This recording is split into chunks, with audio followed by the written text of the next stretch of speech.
Good afternoon, good afternoon. You are live with TST Radio. I'm your host, Marcus Johnson. Thank you for tuning in with us on today. We're going to jump right in. Today is going to be a different type of show. We're not going to get into every game today. We're going to jump into Auburn versus Georgia. And then we're going to dedicate the rest of the show to the Troy Trojans. If you don't know, Troy Trojans on this past weekend beat Appalachian State, and they earned their rights to be in the AP poll at number 25. So that's congrats to those guys. Congrats to those guys. Yeah, give them a hand clap. It was a great performance. I'm proud of them. And but before we get all the way into that, we're gonna jump into Auburn versus Georgia first. Auburn had a promising season going on. You know, they was coming off of a slow start of the season, and they made it midway into the season. Like they started to pick it up. The running game started to look like the Auburn running game we're used to seeing, with Petway leading that after Kerryon Johnson was injured. Petway stepped in and he kind of emerged into this big questionable running back. Could he be Heisman talk? The guy's been averaging over 100 yards a game. The cat is doing his thing, but he's injured. He got injured on the past game. On the long run, about on the 20-yard line, pulled a muscle in his quad. Excuse me. Pulled a muscle in his quad. So he went down coming into the game versus Georgia.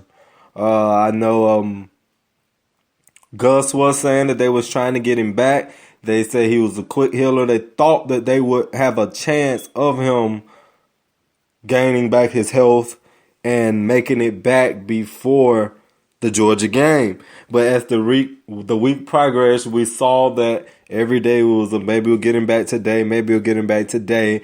Most of the times, like I've told you, most programs, if you don't practice on Wednesday, you're not going to dress out on Saturday. So as the week went by, we kind of figured Petway wasn't going to play. And plus, I got some info from an inside source, I'm not going to call a name, did tell me that he wasn't going to play in that game earlier that week due to his injury. Okay, to get into the Georgia game, Auburn's offense was, once again, the weak point. Once again, Sean White, 6 for 20, 27 yards passing. Kerryon Johnson, 22 carries, 99 yards rushing, 1 touchdown. That's not what we're used to seeing from these past couple games from Auburn. With Petway, 22 carries, you would probably see Petway at 170, 175 plus. That's me. 175, 170, 175 plus with Petway. Georgia played Georgia football, the same Georgia football we've been seeing all year. It wasn't great. You know, most emphasis this year, it didn't get them a win in big time games, but this past Saturday it did. They played hard on the run, challenged the run, and challenged you to beat them downfield, which other teams was able to do earlier in the season, but Auburn coming in not establishing a significant passing game couldn't do this. If you watch Auburn, most of their passes are play action and no more than about 10 to 15 yards. That's why Sean White was at one of the top quarterbacks in the SEC for a while, because all of his passes, he completed all of them, but they were no more than 20 to 15 yards.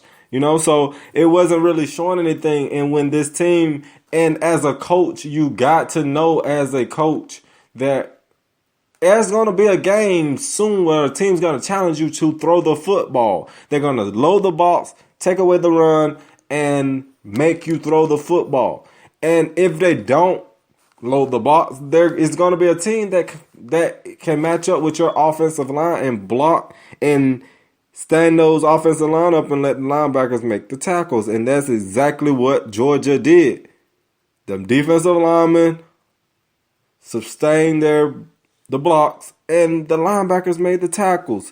And Auburn couldn't adjust. Coaches didn't have a backup plan. They couldn't adjust. This is terrible, terrible offense to me.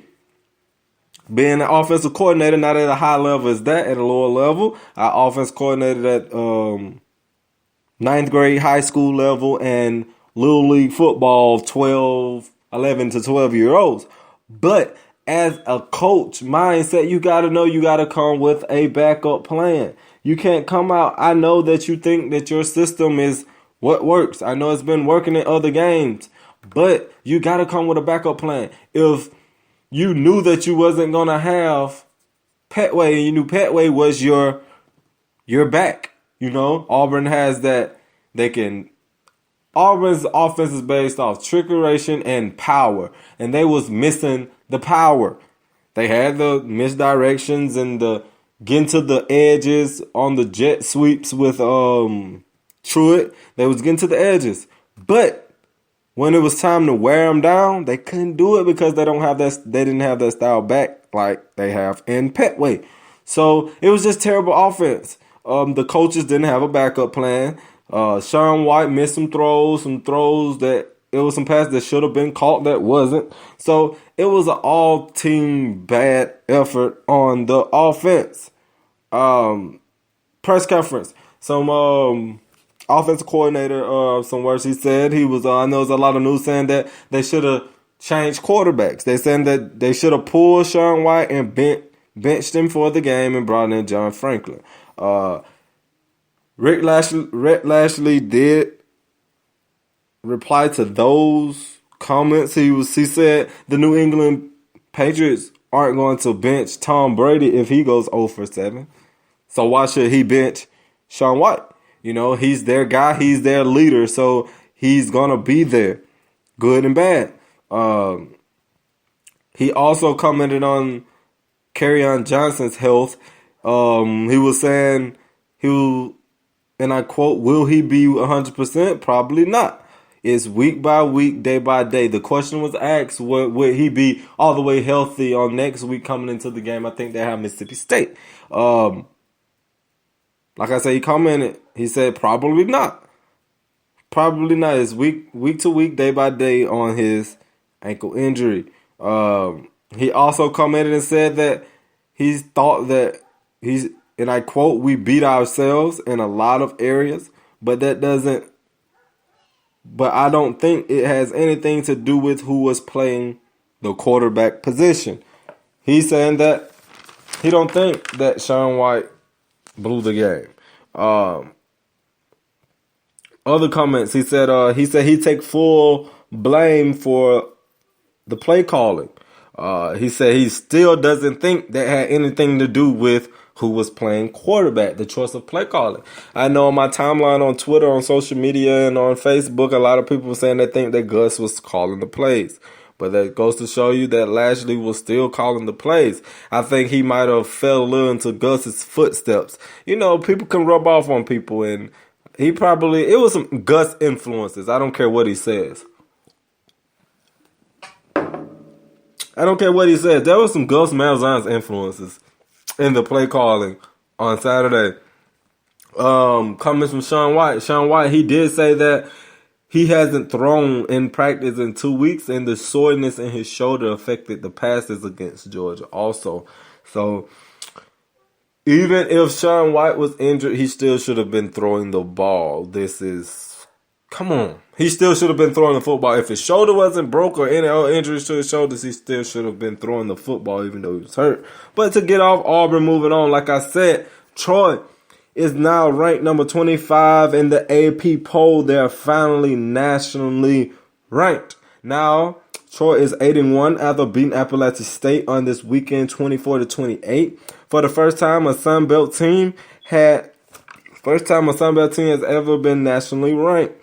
The only loss that the Trojans have on this year is to the Clemson Tigers, who is now ranked number 5 after they fell this weekend also. So big shout outs to Troy. Instead of me getting into Troy, I'm gonna let my guy, you know him, Alfonso Johnson, aka AJ. That's what I call him, AJ. That's my guy from up there in Troy. He's I think he's the athletic training right now. So I'm gonna let him tell us about the vibe on campus and give us some recaps on the game from someone that was there in person. So without further ado, here we go on Alfonso Johnson on Troy. What's going on, guys? This is AJ coming to you again with some updates on Troy football. Last Saturday, Troy played in one of those season-defining games against Appalachian State. It was a battle for bragging rights and a battle for the team that's probably going to win the Sun Belt. Both of us were 4-0 in conference play at the time. So basically, the winner of that game would have a driver's seat for the Sun Belt Championship. For the most part of the game, Troy was winning, or at least had good momentum throughout the entire time. But starting the third quarter, we kind of lost it, and Appalachian State kind of came back and took the lead. But then throughout the time, we just continued to go back at each other multiple times throughout the game, and Troy came on top at the end. It was a very close game, a very tight game. Our fans, I think, made a pretty good difference in the outcome of the game.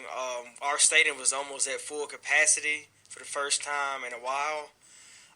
The student section was extremely hype. I mean, they were yelling, they were waving towels, throwing shakers everywhere, being as loud as possible. And it made it pretty difficult for App State once they got to the end zone to the north of the stadium. They really had a problem, scoring and stuff because of our student section and how loud they were. Also, before the game even started, we broke ground to our new athletic facility that's going to be built in the end zone of the stadium. Within the athletic facility, it's going to have a brand new weight room, which is going to be twice the size of the one that you see in the towers. Now, there's going to be there's going to be an equipment room facility.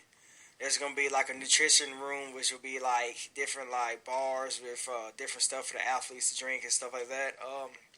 There's gonna be lounges with TVs and stuff like that. There's gonna be a new locker room on the bottom floor that's gonna house the football team. There's gonna be a lot of athletic offices for like the coaches and other administrators and stuff like that.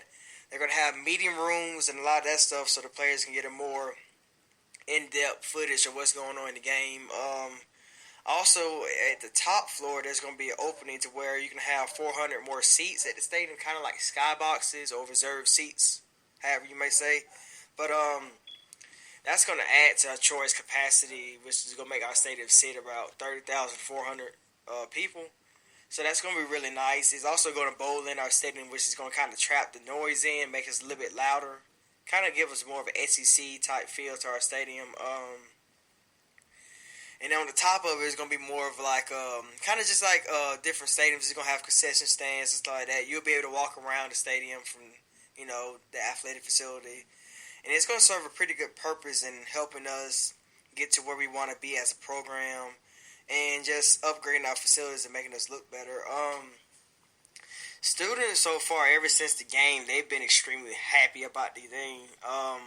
All you hear is about the football game. All you hear is about how great our team is doing and how they can't wait for the bowl game. And that's basically the vibe of our campus.